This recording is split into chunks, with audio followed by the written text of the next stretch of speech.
Well, happy, happy, joy, joy. Parts for the Atomstack arrived, so I'm happy to see that. And this is the new CNC machine, and there's the accessory box for it. So we're going to start opening all this up and putting it all together. Okay, we're all set. So these are the new Atomstack rails, and the problem we had is that down here in the X and Y0 area, these, what are normally very smooth rails, they were actually flaking off. For some reason, the chromium didn't stick to the steel rod that it's coated with, and that caused a whole bunch of wear to the point where it got so sloppy. But see, there's no slop in this, but in the other one, it literally goes 3 millimeters. So we're going to replace that. Had exactly the same problem on the left and right rails.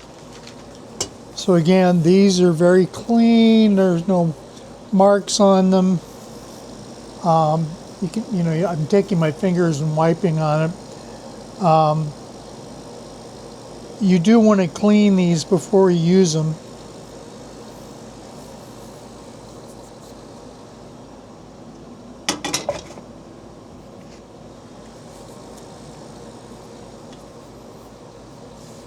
Yeah, this one has a little grease on it right in here.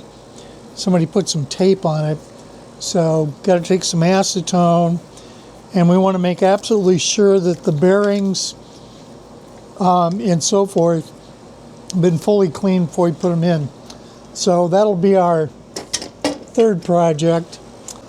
Okay, we're going to go start the disassembly. So the first thing we have to do, let me see if I can get the camera pointed a little more over this way. It kind of has a mind of its own.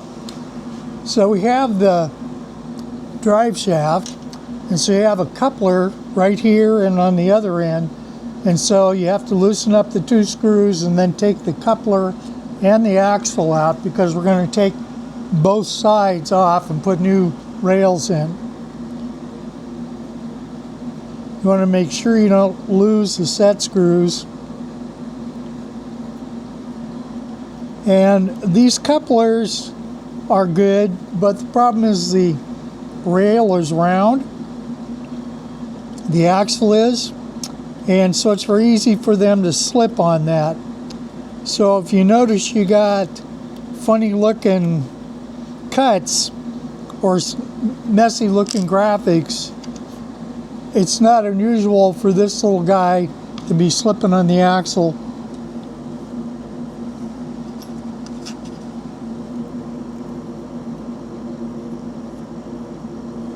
And so I'm going to leave the axle in. On this end, all we have is just the tensioner. So we'll take the back end off. So you got these 2 screws.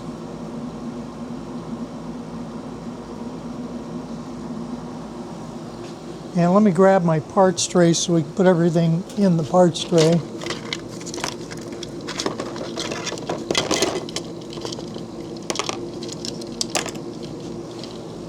To make life easier, I have this nice little tray that I use to put all my screws and parts in.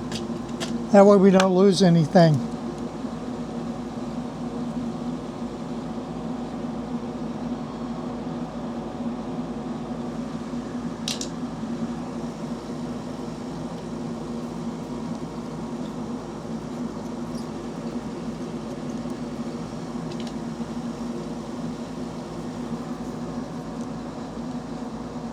So we have 6 screws we have to do. There's 2 in the end and there's 4 on the side.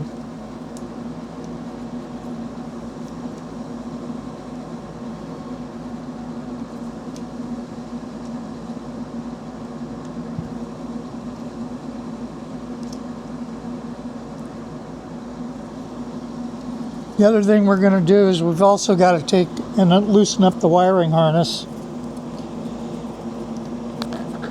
And it has these strange little difficult to work with connectors.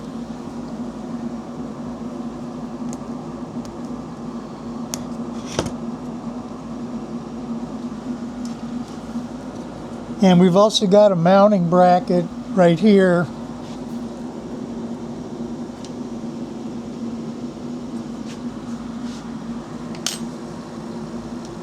Not sure what size the screws are here, we'll find out.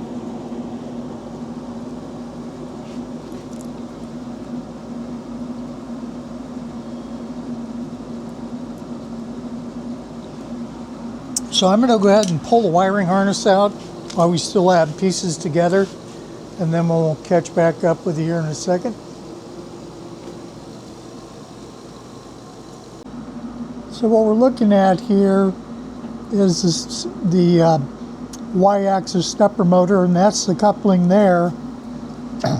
This is the coupling that fits over here that turns the gears. And so the smart move is to take the axle out and take at least one coupling out. And we're going to take these 4 screws out. Those 2 are already gone. Then we have to come under here and remove this bracket so that the wiring harness drops out. We grab these 4 screws and these 2 screws, and then this whole assembly should come off. If I'm lucky, we won't have to completely take the wiring harness off, just a couple of clips. If we look at it here, you can see the clips, and we need to take the bracket off, but once that's done, everything will drop right down.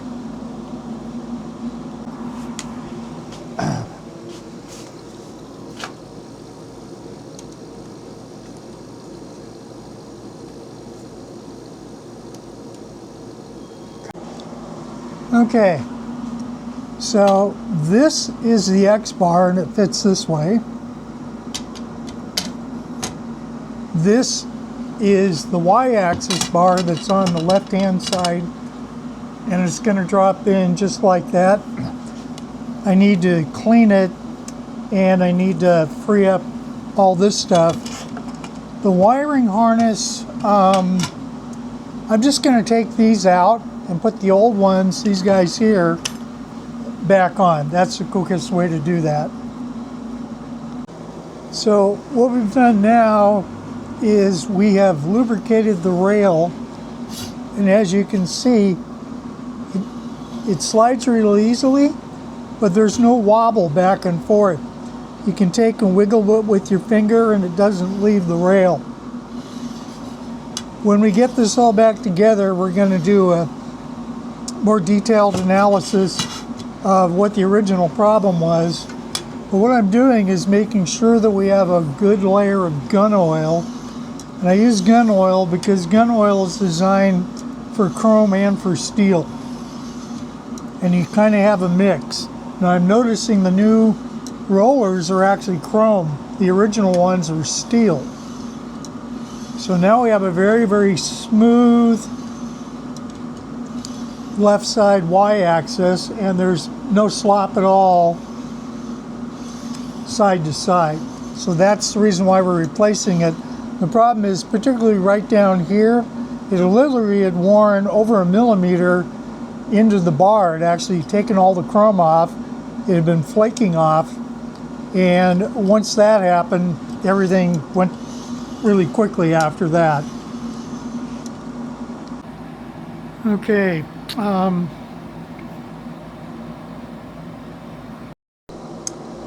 If we see right here, these are short. These screws are short. These ones are long. And then you'll find these screws are the ones that hold the wiring harness clips in. So on both ends, you got the same thing. 4 long, 2 short, and then the rest of them are all medium. Now the next thing we got to do is take the belt and take this off, and it has this assembly, but we've got to fit the belt in it, so we have to take this apart, put the belt in, and then we'll be pretty much ready to put the wiring harness back on. Okay, these 3 screws right here take the pulley block out, so we're just going to take them off this end and off that end, and then we're going to install them here and down there. Okay, so we got down to the other end here. We're going to take these 2 screws out, and that takes the belt tensioner loose, and then we're going to transfer it over here. So we have the main assembly done. You can see we have the screw for the tensioner off, and of course took the 2 screws out from the other side, and now we're going to pull the belt and start moving it over to the new side. Okay, this is the other end. So you got a little bearing here. This just slips right in, and then we have this piece, and it's going to go on like that. And if it's tight here, you have it correctly. And then we got 3 of these screws which will secure that down.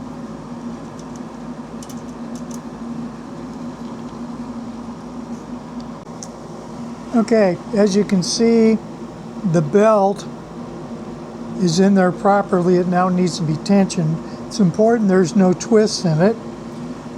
We got our 3 screws in. Want to make sure that you tighten these 2 set screws.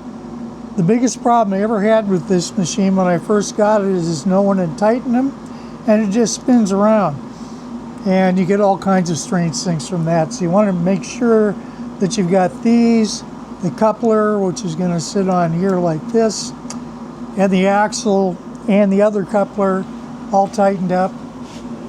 Down here you've got the tightening screw, and now that we've got both ends in, we can now start tensioning that. The next piece we put in is we put these screws in, and you notice now that the belt has been tightened, and that's about the right tightness. You kind of want to experiment a little bit, but that should smoothly move without any roughness to it. So that's a good starting point. The next piece we're going to do is put the axle back in, and we'll put the wiring harness back in. Okay, so we're putting the couplings back on. Notice how I have them set, and I have the same thing down here. The reason for that is it's easy to make sure that they're in alignment. If this one or the other one slips, if you don't see them lined up, you'll know that's where your problem is when you get strange things going on with the y-axis. So the next piece is we're going to go put the wiring harness back in the clips.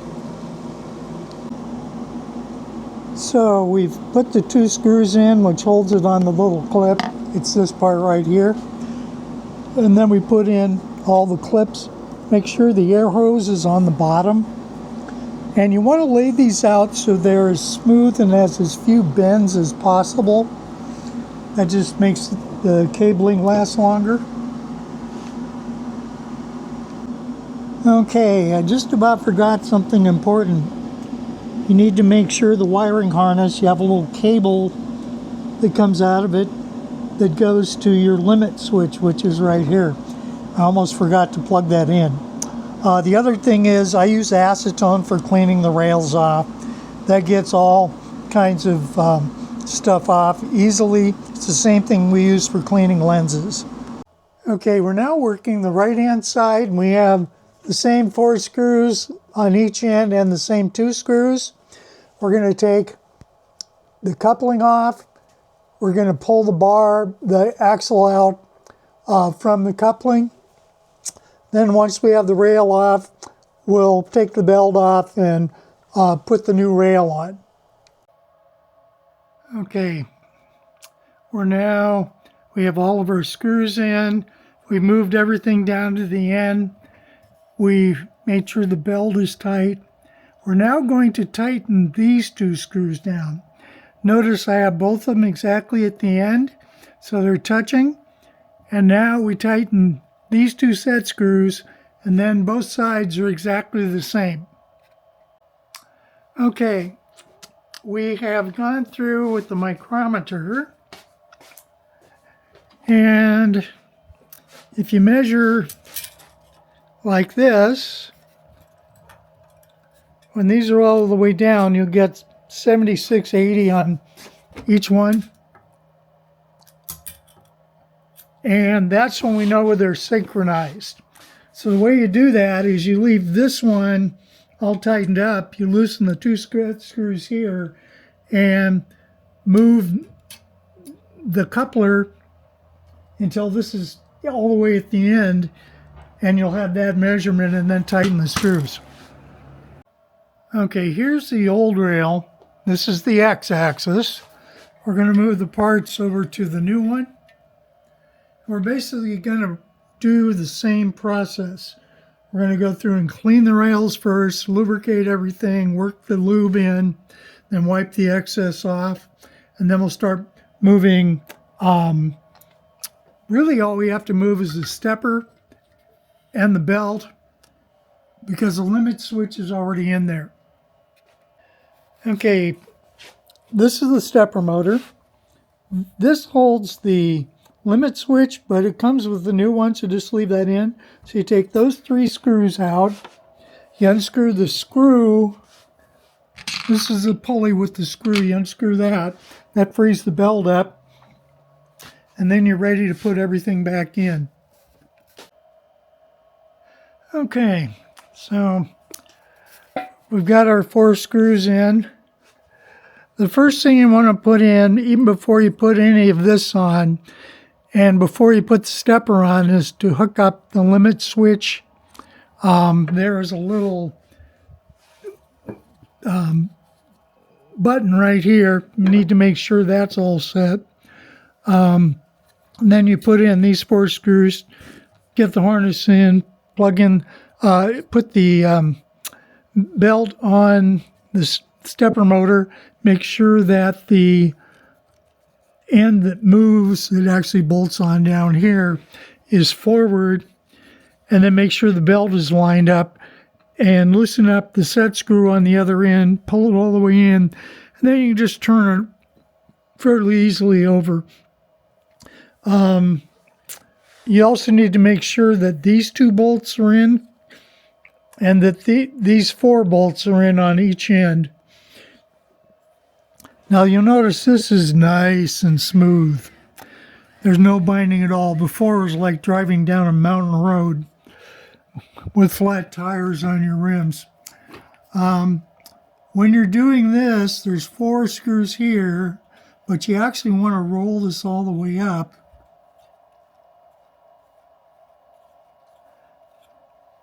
Takes it a minute. It's got lots of screw in it. Now you can see underneath here,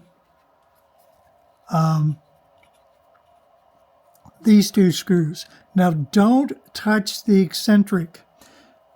That shouldn't need to be adjusted. And the way you check is you can see when I'm pushing it here, there's no wobble at all. With the old rail and the old rollers, it literally would go 3 millimeters like this and 3 millimeters that way, and it would go up and down because it was so worn. So that's the crux of getting most of this done. What I got to do now is make sure everything is square, check all the nuts, but the basic assembly is finished. I'll do the rest of this tomorrow, and we'll get the laser head on, get everything cleaned up. As far as squaring goes, you put a square in the corner, square in the corner. You also want to make sure it's vertically square. The good news is AtomStack did a great job of designing right here. Everything is what's called a self-aligning structure. So it doesn't have anywhere to go once you've screwed it in, and it will be square normally. But you always want to check to make sure that you didn't have a bend. The other thing is, if you go from the center here, you'll find it's a nice even movement, but you'll hear the stepper.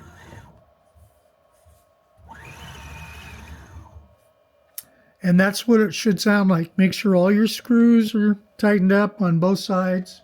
Make sure that you've done the alignment procedure down here. We'll move everything down, and then we make an adjustment right here between these two screws, and you just roll it, and then you measure, and they should be about 76.5 to 76.8 millimeters.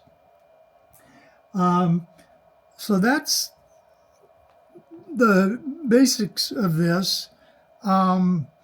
It's probably about a 2-hour job. It was a little tougher in here because I can't get on the other side of this easily. I have a compact Dave Plackerly style shop where everything has a place, and if there's anything even a millimeter out, you can't walk through it. But that completes our basic assembly. And again, tomorrow all we got to do is put the laser head in, slide the laser back into the enclosure, get all the connectors hooked up. Then we'll just go through and do I'm going to do the laser gerbil test because they're real good for checking linearity and squareness and doing circles and stuff. So that's what we'll cover in part 2. Cloudfather out. Alrighty, we're back again. So let's do a little post-mortem here. So this is going to be kind of hard to see. I'm going to do the best we can. It's hard to see, but there's a lot of pitting. If you take your thumb and you run through it, it's like a bumpy road. The top rail is rough, but it's not nearly as bad as the bottom rail.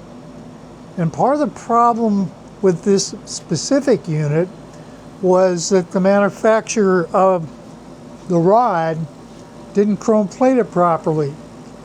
And there's all kinds of little spots where there's little pinholes. Then as you get down to the x-axis here, this stuff gets really rough right in here. And again, it's really hard to see in the camera. So basically you have to replace the entire rail. Here's the other left-hand side. I don't know if you can see this right here, but right there, the plating has completely come off. And that's happened all throughout here. This is X0, Y0 end. So we have all kinds of roughness in here, especially when you start getting down to the X end. And if you look at the bottom, look at how rough this is. This is worn all the way down into the metal. There's no chrome. It's completely gone. And it's right under where, if you think about how the wheels travel, the contact patch, the center of that wheel has been wearing this out. The load isn't distributed properly. Now this particular laser I bought in November of last year.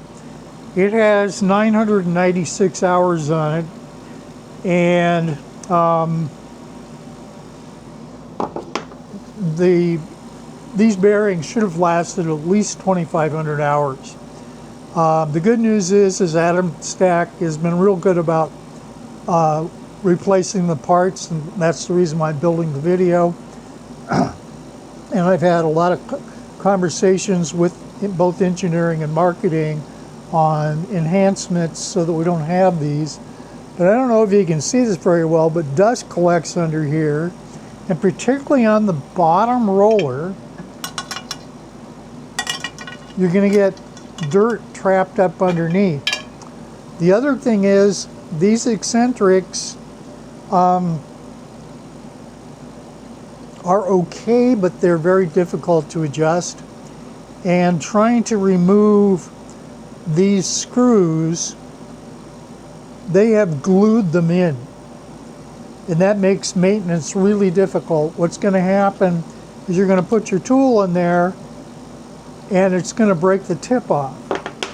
And here's an example of where that happened. This is the x-axis, and you can see where the tip of a hardened steel hex actually broke.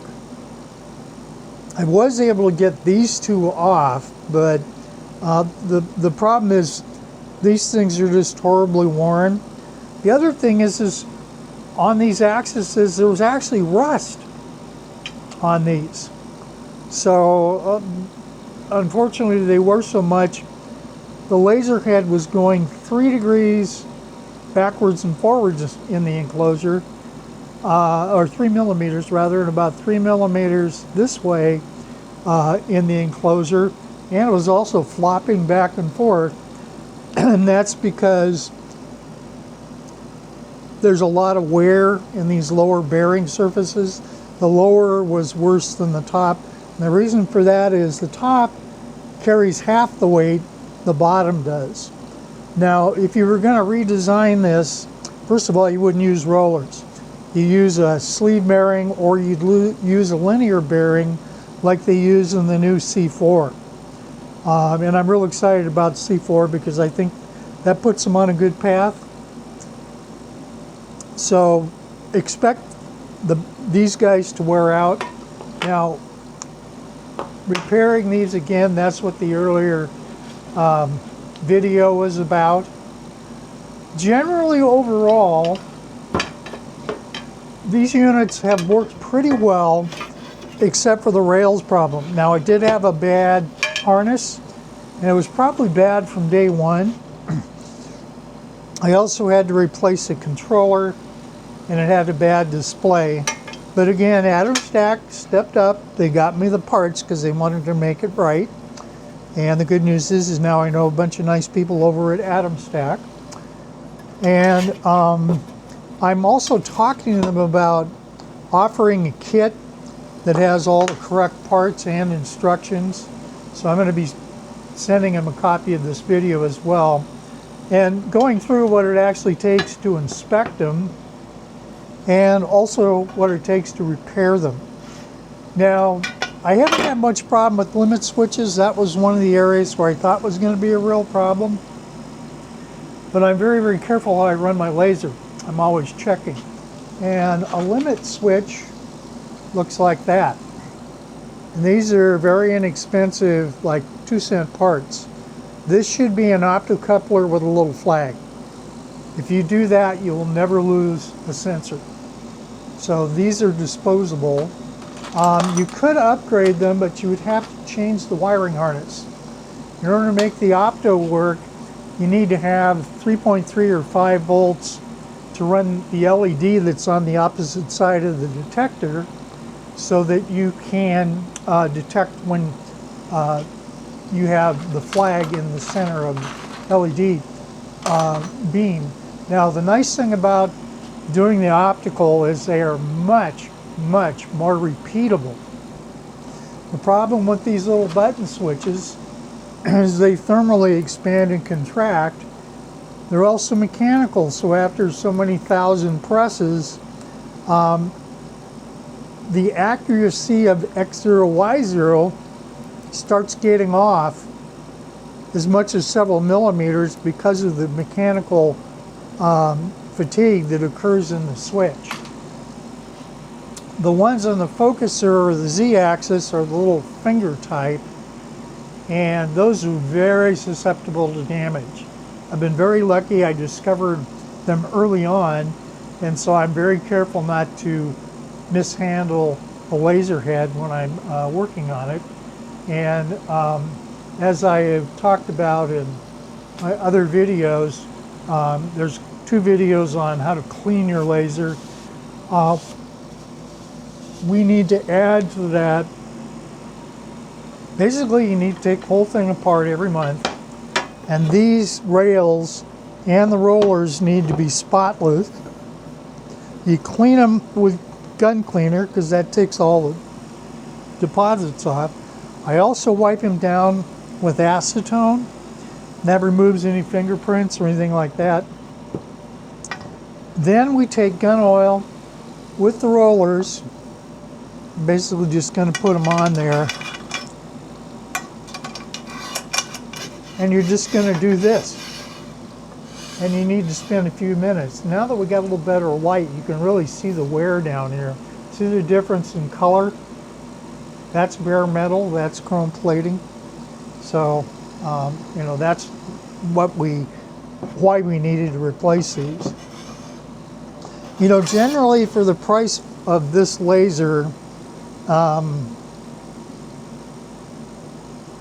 this is not a horrible design, but it's not a business class design. When you start getting into the C4, which has square linear rails and a nice beefy chassis, that's actually a very good fit for a laser head.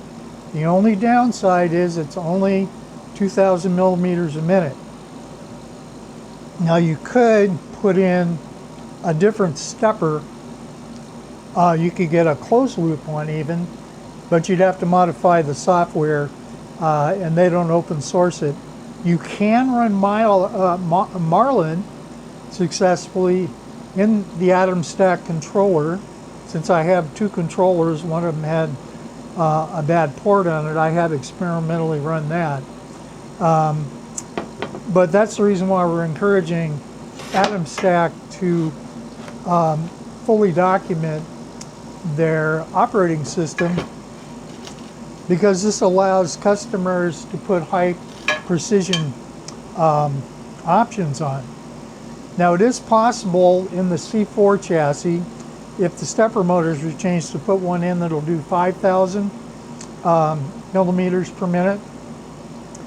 So the big difference between the laser chassis that you see here and the C4, and bear in mind they have two different use cases, is that this is 24,000 per minute. The CNC version is 10% of that, so it's 2,000. If you're looking for really high accuracy, you're doing photographic work or 3D work, then the C4 chassis with a 30, 40, or a 70 watt, or even a Glacier 90 or 120 would be a really good fit, because it allows you to much more precisely position. You know, these are accurate to about plus or minus 1/10 of an inch. The CNC is 10 times more accurate in the current C4. If you had closed loop steppers, you would be a quarter of that. So you'd be 0025. So the capability is in there. The other thing is, because the X70s in particular are so long, that's one of the reasons why these wear. When you're looking at this, it looks like it's straight, but it really isn't. Even brand new, you have a catenary that looks like this. And the other thing is, of course, the weight of the laser head. An X70 laser head weighs a couple pounds. And when you're thinking about moving 20,000 millimeters per minute, or 400 per second, basically you start, so you have to accelerate the mass, then you have to slow the mass down before you get to the end, then you typically travel 2.5% where you're not losing, to give it enough time to stop, then you have to accelerate it again, and so forth. So the more mass you have, the slower the laser is. Also, it's less accurate, because it takes a lot of energy to start and stop, and that energy is constantly flexing the chassis, wearing the bearings, and what happens is when they get like this, you basically get wobbly pictures or wobbly cuts. When they're brand new, as we just demonstrated, now that all the upgrade is in, you get perfect lines, you get perfectly straight cuts, circles are perfect, squares are perfect, diagonals are perfect. But again, after 986 hours of use, and bear in mind, I am a very heavy user of lasers. My lasers typically run a minimum of 8 hours a day, and a lot of times 10 or 12, 6 to 7 days a week. So I'm not an average hobby case. In hobby use, if you had call it a 1,000-hour lifespan before maintenance, you'd probably get 2, maybe even 3 years out of that. And that's appropriate for lasers under $1,000. If you're doing commercial use, typically you're probably only using it 2 to 4 hours a day, unless it's the only laser you have. So in commercial use, where your run times are averaging, say, 3 hours a day, you're going to get about 18 months out of it before you start getting into these kind of wear problems, assuming that you are cleaning it daily. And daily cleaning and daily inspection is absolutely required for all CNC or laser equipment. You can very quickly destroy a C4 just as quickly as you can destroy an X70 or any other laser or CNC by allowing debris and so on to have build up on any of the surfaces. Now the laser we've talked about before, and some of my earlier videos actually go through the evolution of all of the lasers that we built, all the laser filters we built. We're going to have a good laugh here because I'm going to show you what the originals look like. They're pretty funny. So when I originally started building it, obviously I built it out of materials of hand. This is $1.25 of dollar store wood. This was a version I did early on. This is the one I did so I could do studies on flow because I could see. And I tried a whole bunch of different filters. And where these fit, of course, is on top and bottom of the laser. This is a blast shield. The problem is 5,000 degree debris is constantly hitting the bottom of the heatsink, and it's also heating it up. When you put this on, then it basically is going to hit this. Let me grab one other piece here. I can remember where I put it.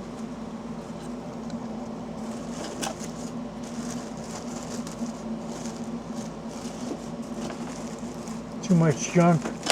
Oh, here it is.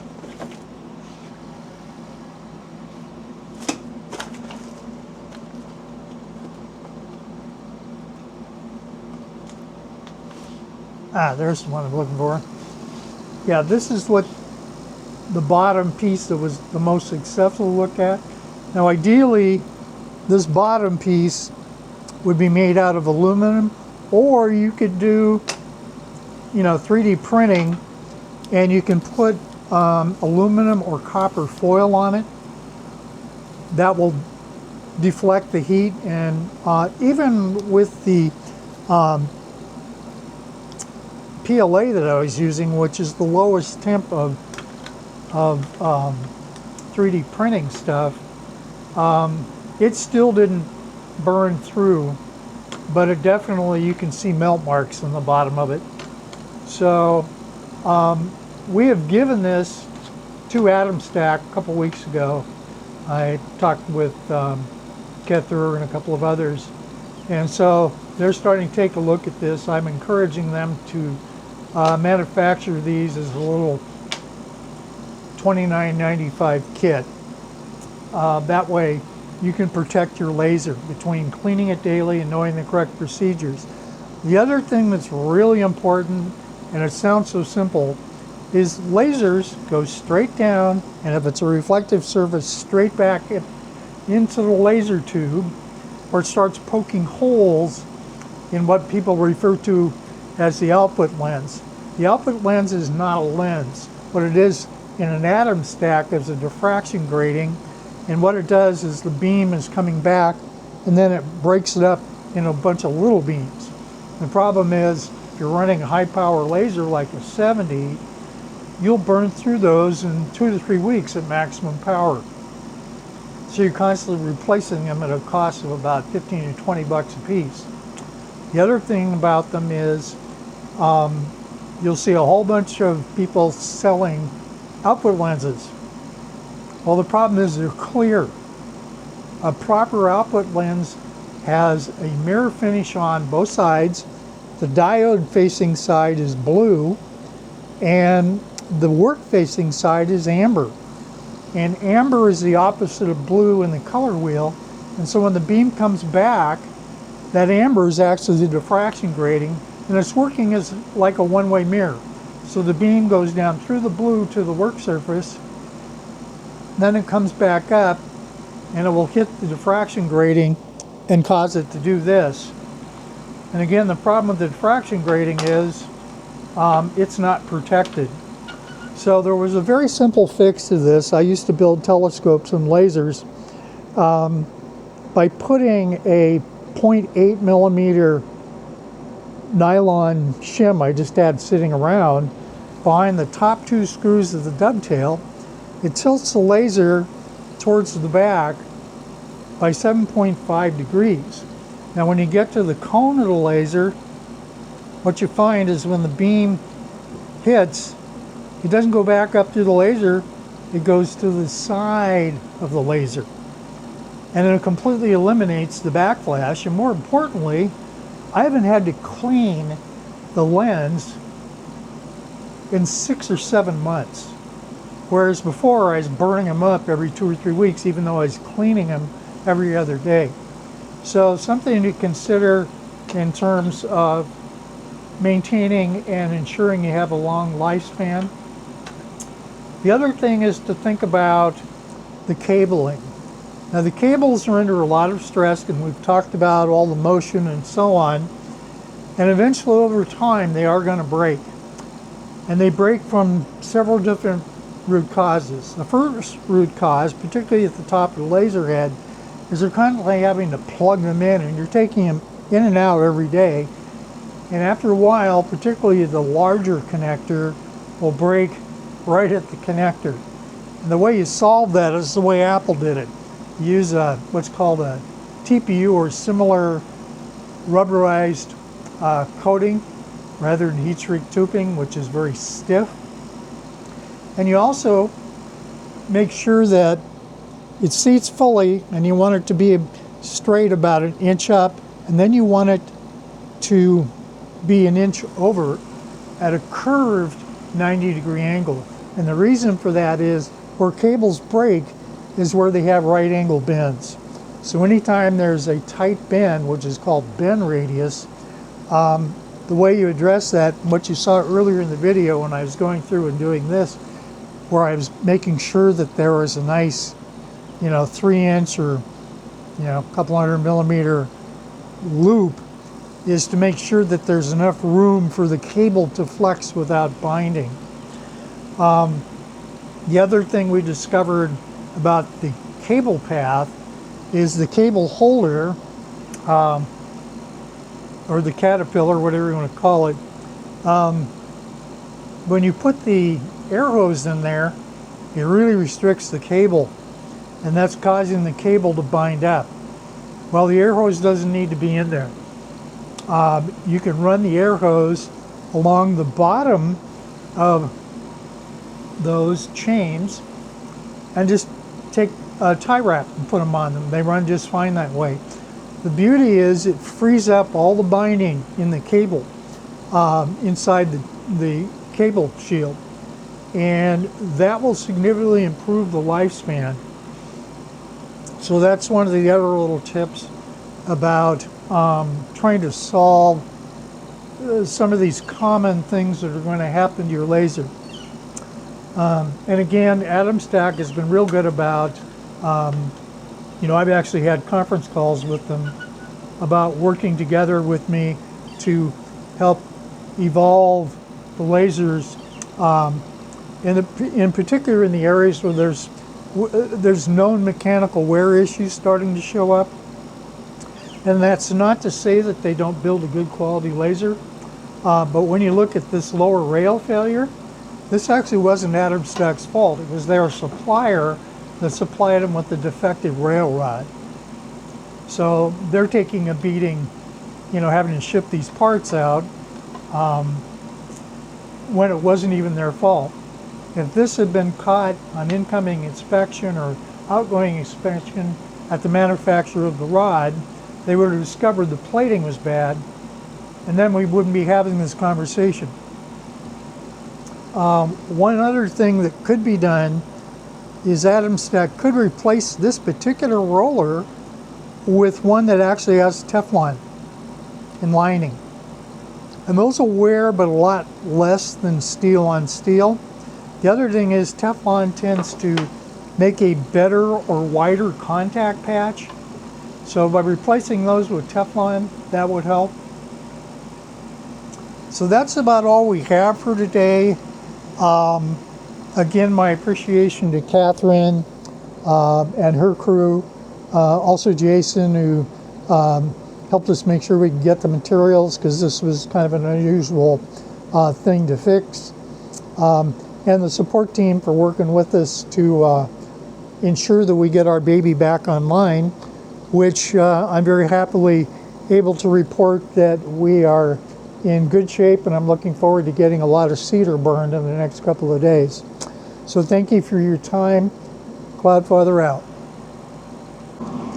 Okay, we've completed the test. It's going to be a little difficult to see because I did this on black, but we have nice crisp lines, perfect circles, perfect squares and triangles. The engraving stuff looks good. Here's the little test patterns. So that was completely successful. I don't have anything more to do on the laser. So what we'll talk about next is how to look for problems. We're now starting the setup in the test pattern. I created it in Laser Gerbil. I saved the files so I could load it into Lightburn 2.0.0.3. That way I'm consistently using what I normally do. And you can see how it's set up. It's 6020, which is a good starting point. It's right in the middle of normal operations. Single pass. And we're going to go watch it run here. Get the goggles down so I don't torch my eyeballs.